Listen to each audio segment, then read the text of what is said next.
Oh, sorry, everybody. The audio was messed up because, people like to turn things off on me when they leave. Thank Dan for that and be very mad at him, everyone in the chat right now. But basically, what EJ was telling you guys is that, even though people like to say that USADA is unbeatable, there are ways around it. Yeah.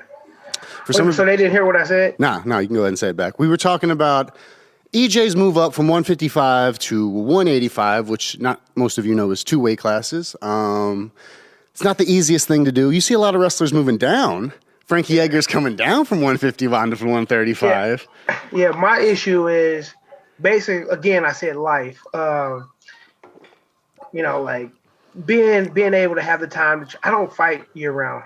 Fighting is more of a hobby for me. Like I kind of take a break. I come in. Well, you're a damn good fighter for it to be a hobby, man. Yeah.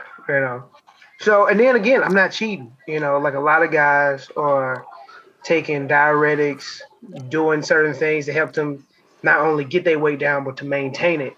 Mm-hmm. And as I was saying, I know quite a few elite level fighters, including current and former world champions, who are on stuff. Like I'm not gonna name drop just out of loyalty and respect, but I mean, that was one time I was in training camp with this guy. He's getting ready to fight for a title, mm-hmm.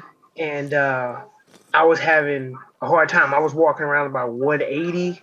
And I was fighting at 55. I was a solid 180 in my weight cuts. Which is pretty normal for everyone. If you're out there, 30 pounds for MMA is not an abnormal weight cut at all. No, not at all. Not at all. I was about the average lightweight. So I'm not even going to say what gym I was at, but there was this dude that looked like he was twice my size, and he was making 55 too. And I'm like, how the hell does this dude make 55? So then the guy I was training with, I was like his main training partner. He was like, bro, you don't take this, that, and the third? I was like, first of all, what is that? And he was like, oh, it's this. Everybody takes it. And I was like, well, I don't take shit. They're like, you don't take nothing? I was like, no, man. I was like, and what year was this, by the way? Oh, shit, this would have been like, I want to say 2014. Okay, so to give everyone context, and for some of you who are just catching in now here in the chat and audio messed up earlier, EJ was a college teammate of mine at Mizzou. We wrestled together, and he's had a very successful fighting career after that. So at the end of our college career, the science of sports, or the sports science, was just trying to trickle its way down into college athletics. Like, we were just now starting to get tested. You just started hearing about, like, college athletes, like, taking PEDs, like, beating drug tests. And cutting weight was the most miserable thing on earth. Like you could be a boss in the wrestling room, beat world champions every day of the week, be that dude. But if you couldn't make weight the right way and compete the right way, they had so much of advantage against you. So what we're talking about right now is being able to walk around the gym about 190. Like, you could probably power clean 225 for what? 25 times at that weight. Like, you're doing NFL combine workouts. Yeah. You are an animal. And then you're getting down and you're being able to compete, and that makes all the difference in the world. So where did this come from? Was this coming up from Brazil? Like, who was on this first? Well, the guy I was talking to was a white guy. Okay. But the guy I was asking him about, who was like twice my size, he was actually Brazilian. Okay. So it wasn't Brazilian on the sauce. So I was just like, and I like the guy, so I'm not like bashing him, and I'm not even dropping his name, but I was like, hey man, whatever you got to do, to give you an edge to make money. I mean, some people, if you tell them like, hey, if you take this steroid, this diuretic, this performance enhancing drug, it's going to lead to a successful athletic career, you can make millions. Most of them will do that. Okay, well, I want to ask you this. So, like, this is something we argue about all the time here on the podcast. So, like, the head guys who run this, Ross and Dan, they say MMA is a prize fighting sport. Your job is to entertain. And as a fighter, like, that's what you're supposed to do. And I still come at it from the athletic point of view. It's like, no, your job is to go out there and be a world champion. Your job is to go out there and win, not take damage. Like, when you're taking PEDs, like, where is that coming from? Is that coming from, I need to go out here and, like, this is how I'm putting money in my pocket? Or is it coming from, yo, like I've had this dream since I was a little kid. Like this is what I need to do. I have no other option. Well, it just depends on the person. I think that's a lot of people. You know, there's some guys that I trained with that made it big. They've made millions, and I was like, man, if this dude's fighting career don't work out, he ain't got nothing else. Like a lot of people ask me, that's like EJ, like I never really fully committed to fighting. Even when I had a 6-figure contract with Bellator, I never put all my eggs in one basket. I got 2 college degrees, you know what I'm saying? Working on my 3rd. I always said, like, hey, this is a hobby. This is something I can do for a while and make money on the side. But I was afraid of getting hurt. I was afraid of not focusing on the end goal, you know, and, you know, just basically trying to depend on MMA to be successful. Because I seen guys who did it and it didn't work out. I seen guys who risked it all and it did. And I just wasn't willing to make that risk. And I also wasn't willing to, you know, take the things that people were taking, snake people on my way to the top. I mean, because I didn't see it all, bro. So, like, I mean, obviously, we'll expand upon that and explain a little bit more to these people in the chat. Is like you see these big names in the UFC, you see some of these big guys on social media. They have camps of 15 to 20 people who are dangerous, very hungry fighters, very talented martial artists in different aspects, whether they're wrestlers, boxers, like guys who haven't hit their pro contract yet, who are about to come in, who people don't know about, like. You know, you see a lot of you guys know Daniel Cormier. You'll be watching his social media and you'll see Jerron Wynn on there occasionally. You know, that's a boy that used to come around the wrestling room all around the time at Mizzou. You know, people don't know about him. Wrestled at a bunch of different local JUCO schools around St. Louis at different times, but is obviously one of the most talented people on earth. And, you know, you'll see him because, like, so what I'm saying is it's not just these top-ranked guys who are there. Do you feel like you have to snake guys, and do you feel like at that point in time it was PEDs or bust, like no one was doing it, Natty? Well, okay, what do you mean I had to snake guys? Well, you'd say you'd have to, like you said yourself, you weren't wanting to do that. You weren't wanting to cross people over. You weren't wanting to. Well, okay, so what I meant by that, well, I never thought I had to snake anybody. I was successful. You know, I had very, a number very of successful career. Good contracts and good fight deals. I fought everywhere but the UFC, you know. But I've seen guys that were close to me literally screw over people that got them into the sport, people that helped them get to where they was at, just because it led to them having a better opportunity. And I was like, man, like, I couldn't do that because I couldn't live with myself. Are you talking about moving camps, not including training partners, not paying people when they're like flying with no money, staying on couches to come train with you? Everything you saying. I've seen a dude literally leave a guy who helped him get to where he was at. Mm-hmm. And as soon as he was about to fight for a title, he's like, all right, not only am I switching camps, I'm not even using you for my corner. And his coach was even like, hey, like, if you feel like you need to go to a bigger camp to prepare for this fight, that's fine. You know, just make sure that I'm still your guy in the corner. And he was like, no. And I watched that happen. I was just like, damn, dude, like, this dude got you in the fight. This dude got you to the title shot. And then at the end, you make this 6-figure payday. And this dude who sacrificed, gave you money when you didn't have money, let you stay at his place where you didn't have a roof over your head, literally brought you from nothing. You gonna do him like that? Like, I've seen that happen multiple times. And I was just like, man, you know, and then, you know, I had an opportunity to leave my gym in St. Louis and go live in 2 very nice places. And I'm just not going to say where they at. Mm-hmm. And they was like, look, you're a hot up-and-coming fighter. You're undefeated. You can come live here rent-free in this fighter house. We'll pay you a stipend every week. But you got to cut ties with your home gym and you represent us. And I was just like, and I won't even say what gyms they were, because when I said it was a who's who, mm-hmm. You know, my friends who didn't really know much about MMA was like, dude, how you not going to go train there and live there? Man, you get to live there. And I was like, man, I'm assuming this was a southern state, probably tropical at this point in time. One of them was. Probably, Yeah. Uh-huh. And the other one was on the West Coast. Yeah. Yeah. And guys, like, So I don't think people really realize, like, when you were coming up at a very pivotal point in MMA, like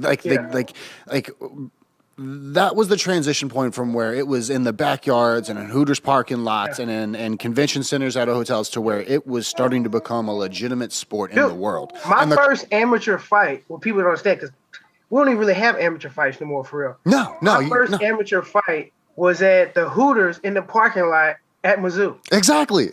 You used to have 20 amateur fights before you even got your pro contract. Like you were just out there taking damage, and now you're coming damage for free.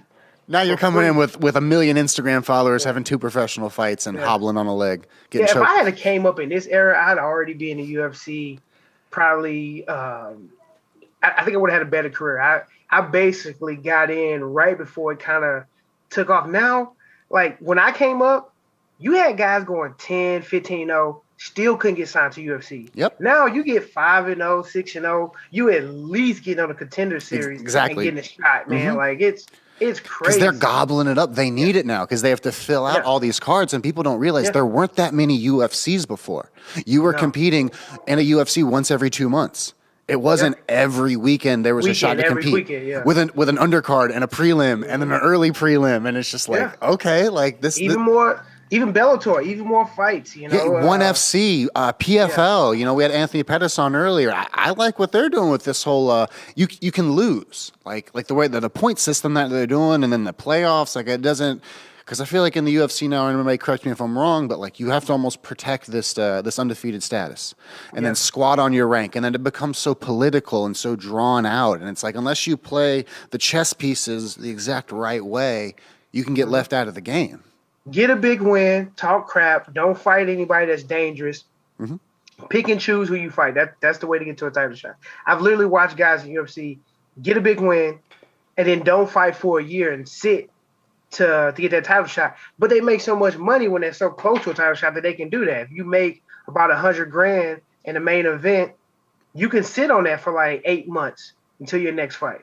Right, which these young guys can't do. So it's even more. It gives you even more reason to not like sell your soul, but you go sign with a big gym because like we'll get you these big fights. We'll get you your manager. We'll get you a social media girl. Someone's coming out filming you training with someone else famous. They're tagging you in that. All of a sudden you're in the circle. Yep. Oh man, it's crazy. Yeah. I've watched people rise, man, and just been like, man, like. What's crazy about how you said they get a social media account? Like we there was no social media in sports when we were competing. Not really. No, it wasn't a thing yet. And then like guys like us, like we're natural with it. Yeah. You know, like I'm naturally funny. I got a good following here in St. Louis. You're a charismatic guy.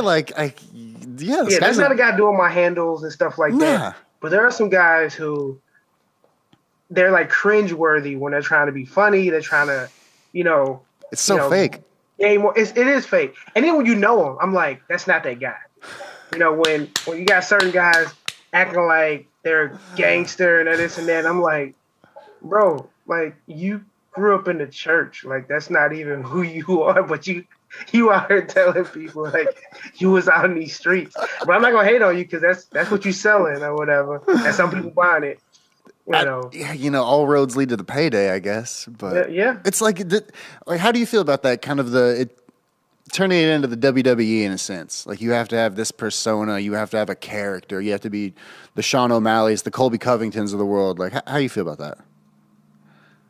that? Well, for starters, Kobe's one of my guys. Me and him are actually pretty cool. And I'm actually, kind of happy for him, because I saw him. In his rise, literally, because I was actually roommates with him down in Florida for like 3 summers. But I do like the character play, because I grew up watching WWE. I'm gonna say WWF, because that's what it was when I was a kid. But I do like the character play. It brings more entertainment to it. You don't just see 2 guys just going there and fight. There's a storyline behind it, whether it's fake or not, Because WWE, it's basically made-up storyline and a fake fight. Now it's kind of a made-up storyline, but this is a real fight. And, I'm kind of good with Yeah, it. I can get behind that. I would say because Yeah. MMA was almost a little boring. Like when we would get together from Yeah. those team nights and like watch those pay-per-views, it was like, all right, Yeah. like yeah, this was a little There was no lackluster. anticipation. Like there was no like, hey, these guys really don't like each other, and why should we really watch this fight other than two black guys about to like smash their face in? Yeah, yeah. We were so spoiled. We didn't appreciate it. No. Oh man. Yeah. So the build you like what was that time? It was the building blocks of MMA. What would you have done differently now? Like if you were coming up in this era? Like what's how do you get in? What I would have done differently? Yeah. Would it have been contender series right away? Would it have gone over and did some submission grappling? Like would you have just joined a big camp? If I come in, I mean, not being, cocky or anything, but I'm fresh out of D1 wrestling with my athletic ability. I'm able to make 55 because I'm past my prime. And I feel like my prime athletic years were wasted, when I didn't have opportunities. Right. When the opportunities really weren't there. I think I go to an organization like LFA. They see me as a young athletic prospect, same character, single guy at that time. I mean, I'm not now. Right, of course. But like I would have an image that would be easy to sell. I think I would run through most of the guys they would feed me because that organization, they just build their guys. Right. So I would just be going out there. Get a title real quick. Start you guys. And I truly believe I would have probably been in the UFC within a year of going pro. Because I was gonna look this up. I just didn't quite have time with how busy it was. But I want to see some of those. Like, how many times did you get taken down? Like in those first 5-10 fights you had. Like, it could not have been anything. No, I didn't get taken. What fight was it when I finally got taken down? I think it was my 8th fight. A guy stunned me. He stunned me, and then he just bulldozed him. Like he rocked me, and then he just ran through me and took me down. And then I immediately reversed him.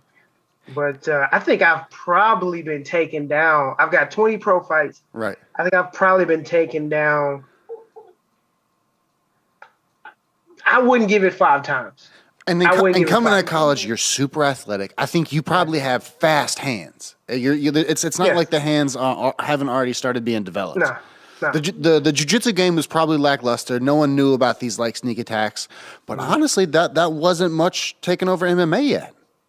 There wasn't these like crazy guillotines. There was no leg lock game going on. Like it was, I kind of feel like it was almost tailor made for you. Sprawl, brawl, keep position, win your position. And even my offensive wrestling, I mean, it was just so dominant because I'm a Greco guy with really good takedown defense. So I wasn't shooting and getting hit with guillotines. I was body locking guys, foot sweeping them, tossing them on their head. So I had like safe takedowns. And then my boxing style is not as good, but it's more of a Floyd Mayweather kind of. Like I kind of, Philly shell, I'm touching and moving. I'm not really engaging like aggressively to like put myself in danger. So I'm more of a touch and go. And then it kind of frustrates guys. And then they start like trying to wrestle me. And then they forget like, oh shit, I shouldn't have started wrestling with this dude. Exactly. I mean, I'm very just engaged. Yes, the sprawl and brawl. But I want to stop you there about touching people and scoring points. Yeah. Like I feel like the 3-round fight has almost gotten very methodical as well. It's no longer like a fist fight in the traditional sense. It's no longer you're going out there to finish someone away. It's like, I got to win these rounds. And if I can get up 1-0 right now, I can maybe take the second off and come back strong on the third. Or where do I need to come on with 30 seconds left so I can steal this round? Oh, I got a takedown. How long do I have to hold them here till like they really give me that point? Like, what's that worth? What city am I in? Like it's funny. It's funny because you never fought, and that's exactly what we be thinking. That's what I'll be thinking. I'll be like, okay, I got to do this. At the halfway mark, my coaches are telling me what they feel. Like, am I winning or striking? Do I need to go get a takedown? About a 1 minute mark, like they basically let me know if I need to go get that takedown, And I mean, there are fights that I'm just like, okay, I know I got round 1 and 2 in the bag. I'm kind of tired, and I'm like, the only way he can win is if he knocks me out. Do I really want to engage him, or do I just want to touch and move and really just kind of avoid him for 5 minutes? You know, some people might be like, oh, that's not fighting, that's boring, and this and that. I'm like, and I want to leave just like this. Pretty boy for a reason. I love that you carried that over. I love that was. I love it. That you kept it. No, but and then that comes back to the athletic competition of it versus the showmanship versus the spectacle versus I got to go get a highlight knockout reel because like coming over from wrestling or coming over from any kind of traditional Olympic sport, you're like I want to be the best at this. Like it's not I need to be the craziest. Like yeah, you would want to be flashy and go off on someone, but we all know like the first thing you're taught is like oh you try to do something flashy, you got caught. And that stuff doesn't work against world caliber competition. You got to go back to basics. So it's just like it's counterintuitive to itself almost. I mean, the lat drop looks great. The headlock looks great if you get them, but 9 times you ain't get them. You know, you watch a wrestling movie, that's the main takedown, a lat drop. Yeah. You know, I haven't seen a lat drop in. Okay. Well, I coach in an athletic school. My kids be hitting those like 24/7. I'm sure you got some nice throw mats there too, don't you? Yeah, we do. Yeah. Here's the biggest thing I wanted to actually come around to. Why do wrestlers fall in love with the hands? Like, what is it? What is like it? Boxing? Yeah, and they forget how to wrestle. It's embarrassing as a world caliber or at least national caliber wrestling that a lot of these guys are that I see come through. Ed Ruth was one. Phil Davis was another. Like, and I don't want to call them out. Like. It's got people's back. You got legs in. As a wrestler, that's a position you need to win on someone every day of the week. You got to get them flat. I'm gonna say this, but you can't. You just named 2 black wrestlers, man. You know black dudes don't ride legs. What's wrong with you, man? Bro, I'm talking NCAA national champions, multi-time people. And I've wrestled with Ed Ruth. And like, if you are behind someone's arms and you've got his hands on the mat, you got to keep pressure there as a wrestler. Yeah. Like you can't, especially with someone who hadn't grown up doing it. Like you just got to win those positions. But the thing is, it's like, Justin Gage is another one. He doesn't wrestle at all. It's all hands. Like I feel like it's But here's the thing, Justin Gaethje ain't going in there trying to. See, I think Ed Ruth and Phil Davis are kind of like me, as in when they go in there, they're competing. Mm-hmm. They're not necessarily always trying to knock you out, submit you. They are trying to win every round and win the fight. There are times where they are, trying to finish people. Justin Gaethje goes into every fight willing to die, trying to kill you. He has a different mentality, bro. Because the position he wins is chaos. Like he understands that he's going to win in that, and if he can sucker you into that, and you don't want to wrestle, or you don't want to play your game, whatever it is, and just bang with him and get that ego going and look at each other and be like, I can take this pain. Gaethje is one of those guys that always said, I would not want to fight him, but he's the type of person that in my prime, I think would have brought the best out of me. Yeah, that would have been an amazing fight. Because, like, you have to, I think some people, there have been fighters who have made the mistake of thinking, oh, he's a pretty boy, he wants to touch and go, he don't want to bang, he can't bang, and this and that.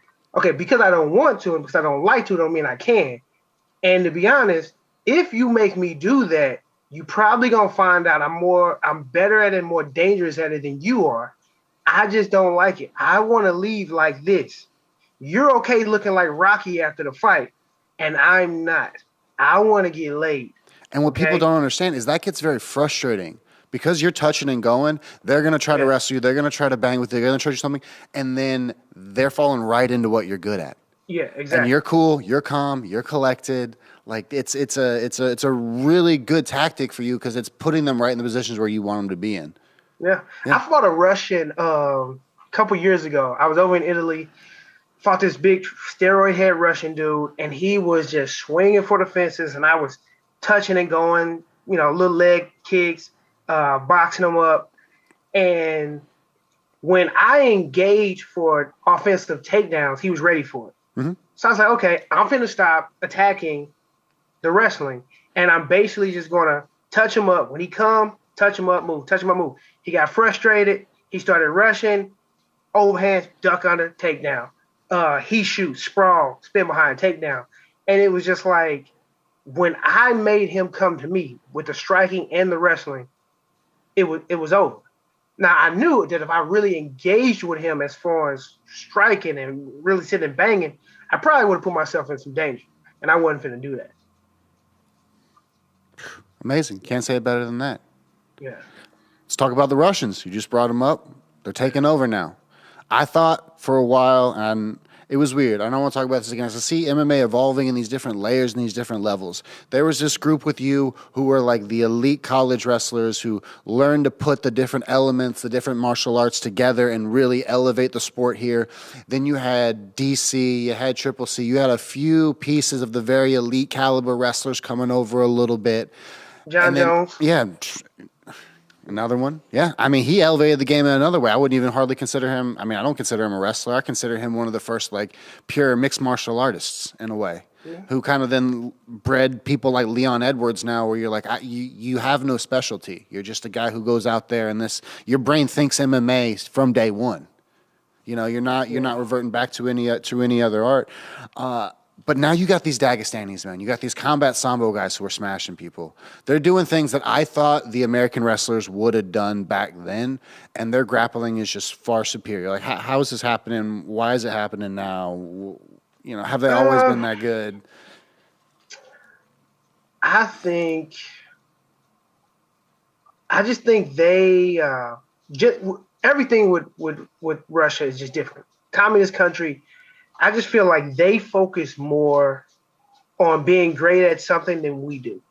Like, they literally take kids from their homes, put them in, I guess, orphanages or whatever, train them and say, hey, you're going to be a wrestler. You're going to be a sambo fighter from the time they like 5, to 18 years old. And they're training year round, you know what I'm saying? For the rest of their life or whatever. And we got these guys, wrestlers, wrestling their whole life. Okay, now you're getting MMA. And then you're going against a guy who's been fighting probably since he was 8 years old now. I think that's the difference. I think we're starting to see that crop of guys that they've been breeding for like probably the last 10 years. This is the first wave of them. Yeah. So MMA probably started to take off, maybe around 2012, 10, 12? Yeah, that was the first. Okay. Yeah, so let's just say, the Russians said back then, okay, this is starting to take off. We need to focus on these guys. And somebody like Islam, whatever his last name is, Makhachev, was probably like 12 years old, doing well in sambo, doing well in wrestling, and they started him then. And now we're starting to see, like, hey, he didn't just start training MMA 5 years ago. I promise you, he's been doing this for at least 8 years. Solid, around the clock. No break, no partying, no girls to be a distraction, no smoking weed, no out drinking heavy. I'm being for real. Like, none of the things, none of the traps of college wrestling. Yeah. Yeah. Or just being an American, really, to be honest. Yeah, true. They have a much more conservative lifestyle over there. A lot of feeding the goats, a lot of climbing uphill and breaking rock, Yeah. I mean, it's easy when you don't have the distractions, man. Like, no, I get it. Like, so is that beneficial or detrimental to American wrestling? Because right now we just had probably one of the best Olympics in U.S. wrestling history, but you're seeing super talented guys leave the sport early. Like, you see guys like Aaron Pico dominate young, transitioning over MMA when he was like 16 or 17, focused on that, hasn't quite had the career that we thought he was going to have, but it's on a little run right now. I mean, is it good or is it bad for the sport of wrestling? No, I don't really think it really matters for wrestling. I will say this. It's just all in perspective and like how you view life. Me, no way I would ever want to be a part of what that culture is. Because, I mean, do you remember what Khabib said a little bit ago about ring girls being pointless? Yeah. And then Valentina was like, beautiful women have been decoration from all living since beginning of time. He comes from a culture where, bro, like, they cover their women up. They basically don't have rights and stuff like that, So are you telling me like, hey, would I want to sacrifice certain freedoms and certain ways of life that I've been accustomed to live this way and possibly be a world champ at something because of the level of commitment that they have? Or you could be pretty successful in your way of life and be happy with what your way of life brings. Are you telling me Israel Adesanya and those guys fighting out of Tiger Muay Thai down there in City Kickboxing aren't having a good time? Are you telling me they aren't like having a fun lifestyle, like training on the beach? Man, like, so like I understand. I don't know about Israel. I don't know about Israel Adesanya, but I know a couple buddies who trained at that gym, and they specifically told me that right across the campus of the gym, there's massage parlors. Bro, have you ever been to Thailand? Dude, it's nuts in Phuket. No, no, trust me. Yeah. No, these DJs were fun. Yeah. So I found out about it because Frank Hickman and George Hickman were the coaches out there, and they wrestled in North Carolina. One of them went to Lock Haven, and one of them went to Georgetown, I think, is where Frank went. But either way, they got in real early and were just training wrestling over there. And I was flying around with these DJs taking pictures for my career for a little while, and we went through there. Bro, it's like there's more hookers than women. Like if you lock eyes, they grab you by the side of the face, or they'll pinch your nipple and they'll just pull you over, and they're just sitting like outside the massage parlors, like on their hands and knees, or like in like Indian style, and that people are just walking by. It is nuts. Yeah, to each his own. No, I'm just reporting on what I saw. Yeah. So yeah, I know. Hey, people doing their thing. I've been in tons of fight camps. Okay, and everywhere I was at, there was an ability to call somebody and this and that. That was, oh man, I can't tell. What's some inside scoop on fight camps that people don't know? Like, what's it really like there in a fight camp? Like, how many people? What's going on? Well, it just all depends on who's in camp and where you at. Some guys, they're weird. Like I'll be in a fighter house, and there'll be a guy standing in the house. So we get home from the gym, he goes in his room, he locks the door, he don't talk to nobody, he's calling back home. He comes out, he'll eat at the kitchen table while you're in there cooking and won't acknowledge you and stuff like that. And this is neither one of your house. This is just some house you guys are both coming and staying at. While you're training for somebody. It's owned by the gym. Yep. It's owned by the gym. So, like, hey, you guys stand here, this and that. So I remember I was training at a gym, and they was like, EJ, we want you in this house because these guys don't know how to clean up behind themselves, and you're clean. And I was just like, what the hell? And these guys, they were from obviously foreign countries, but where they were from, the women did the cooking and the cleaning. So they literally didn't know how to clean after themselves. I had to teach them how to do their laundry. Came home and like I kind of like got a fear of infestation. It's like one day I came home and they had food all in the kitchen sink and there was bugs crawling everywhere, and I cussed their ass out. And I was like, man, what the fuck? They're like, buddy, what's wrong, man? This food. I'm like, yeah, motherfucker, you scrape the food in the trash, then you put the dish in the sink. You know what I'm saying? You don't put a full plate of food in the sink, man, and then another one and another one after that. That's why we have bugs, But no, man, camps. Like I said, it all depends on who's in camp. I had a roommate one time. He had to have women like twice a week, and they was on call. I remember one day, obviously I'm not gonna say his name. I came in the house on a Friday, and it was like 7:00 in the evening, and him and his interpreter, because he didn't speak good English, him and his interpreter had like 4 girls in the house. He was like, buddy, I got the pussy, man. I got the pussy. You want? And I was like, nah, man, I'm good, bro. I'm good. I'm gonna just go to my room. But yeah, That's crazy. That's just part of training camp. So that's when I ask you. Yeah, it's just part of training. Yeah.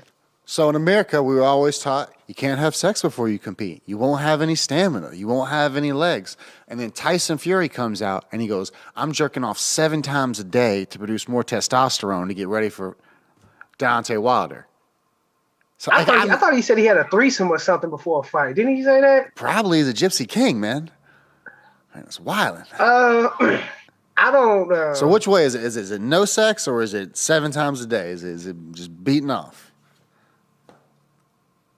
I honestly can't speak on that because here's why. Because I'm thinking the week or 2 weeks before the fight, I'm focused on bringing my weight down. Mm-hmm. I'm frustrated because I got to travel. So I'm not really thinking about getting it in. I definitely ain't getting it in when I get there, because I'm cutting weight. Right after weigh-ins, I'm eating. So I can't speak on guys who've had opportunities to do that or just had that on their mind. So speaking of weight cut, we saw the transition of it. Did you switch over to cutting in the bath? Because when we were growing up, we were running it off. It was plastic suits. I couldn't do that. I tried it. I've only missed weight a handful of times, which is too many times. I know, as a professional, you shouldn't miss weight. But every time I've missed weight, I tried something different other than traditionally running it off, putting sweats on, sitting in the sauna, stuff like that. The one time I tried to do, actually I tried to do it twice. Both times I missed weight. I just couldn't do it. It didn't work for you. Didn't work for me. It's just so crazy because I see these guys in the little sauna tents that they zip up in their room, and then they're with all the green alcohol in the tub and the certain kind of salt, and it's just I did it. Didn't work. Didn't work. All it did was burn me. All it did was burn me. That's gotta suck, man. Oh, I remember one time I got burnt in Ben's sauna. I was leaned in. And because it was so tiny, and Ben Askren, by the way, for you fans, and the back of my arm got stuck to it and peeled off. Oh, that don't even sound fun, man. So I mean, dude, my hair, I'm this now because our boy, what happened? Who we talking about? Ben. I know he never had hands, but this is just a YouTuber. Is bruh. Bro, I can't tell people I went to Mizzou anymore. You bet that he was gonna win that fight. I lost $1,000 real. I thought it was a lock. I was listening to Chael Sonnen. I was drinking the Kool-Aid. I was like, Ben's a world caliber athlete. This is an Olympian. This man is coming here to compete. He's gonna drag him into deep water. He's gonna pull his head down. He's gonna tire him out.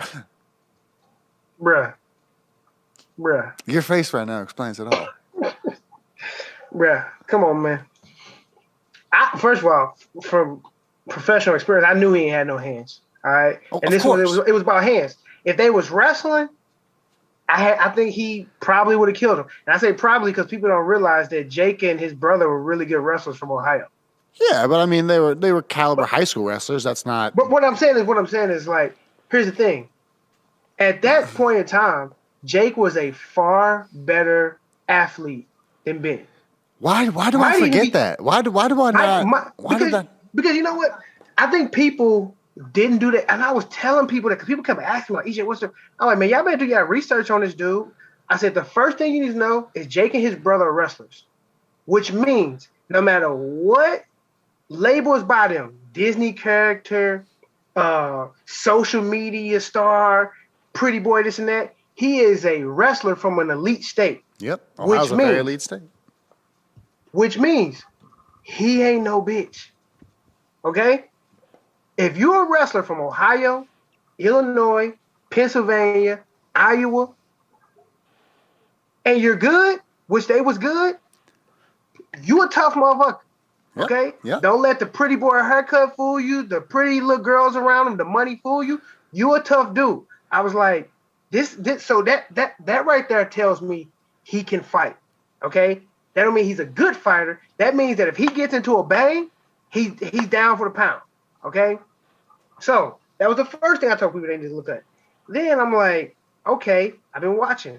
He been training at a real boxing gym for almost 2-3 years. So if you put any kind of tough athlete, which he was, in a gym with professionals year round, he's gonna be good at that. Yeah. They weren't doing MMA. No. They weren't wrestling. Just boxing. They were boxing. Something that Ben has never really focused on. Then the third thing, I made my bet right after weigh-ins. When he took his shirt off and I saw that he hadn't trained for this, Ben didn't train for this fight, bro. I was like, he finna get his ass beat. I was like, unfortunately, I want him to win, but I finna bet that he finna lose and he get knocked out. So what happened with Tyron? After Tyron saw that, got his shot to step up. Like we needed our boy to come through and save us. The man with some real power in his hands. Like what? How did it happen again? And how did he not pull the trigger at all?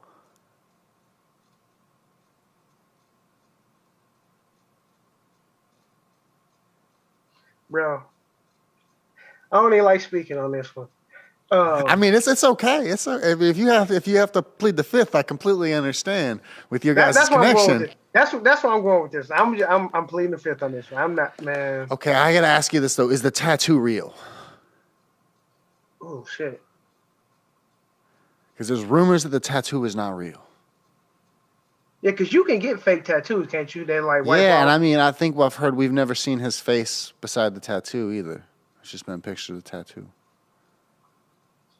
Oh, I bet he got that on his hand. Whether or not it's like temporary or not is debatable. Mm-hmm. Shit. I mean, if I made that bet and we signed a contract saying if I got the tattoo, we fight again, I would have, did exactly what he did. And then after the next fight, I just would have just went over it with something else. Do you think he gets the rematch? Nah. Mm-mm. I mean, why would he? Because, well, maybe. It goes on with...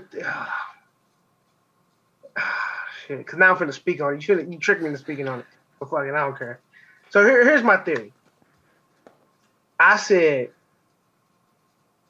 either he went into that fight paid not to win, okay, and promised a trilogy to make big money, okay, or he went into that fight and he didn't fight smart and he lost the fight. He didn't get beat. Right, and which happens to all of us. Which happens all the time, okay? Mm-hmm. Which, so if he was paid to lose and promised a trilogy, he gets another fight. But if he just didn't fight smart and missed the opportunity to win a fight that he should have won, mm-hmm. Oh boy's not fighting him again because he knows. He's like, hey, I got away with one. Tyron didn't fight well. I'm not giving him another opportunity to fight. He's already fighting Tommy Fury, who's supposedly a real boxer. Dude from Love Island. But, I know. Oh, I know. Yeah, we watch Love Island in my house. Oh. So we've seen all. Okay. Actually, we've seen all the seasons except for the American seasons. Okay. That's what I heard. The other seasons were better anyway. Especially the early stuff. Yeah. It's raunchy. So what happens with Mike Tyson and Logan Paul? Because obviously he's doing more of the non-traditional, more of the freak show. Nah, bro, Tyson will kill him. I mean, it's set. I mean, what's the date for it? I don't know. Paul, I'll look it up real quick. I think they've already set the date.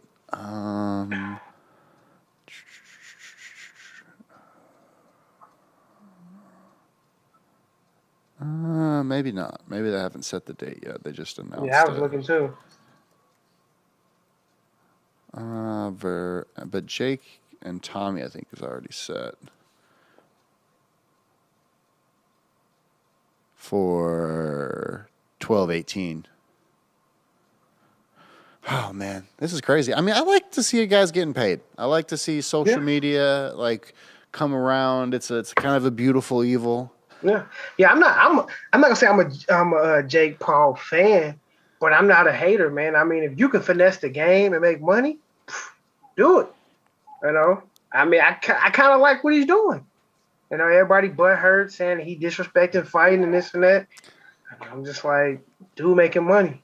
How we feel about Gable Stevenson signing with the WWE as an ambassador, doing that Bad Bunny, bro. He finna come up off a bag and he not really gonna get hurt.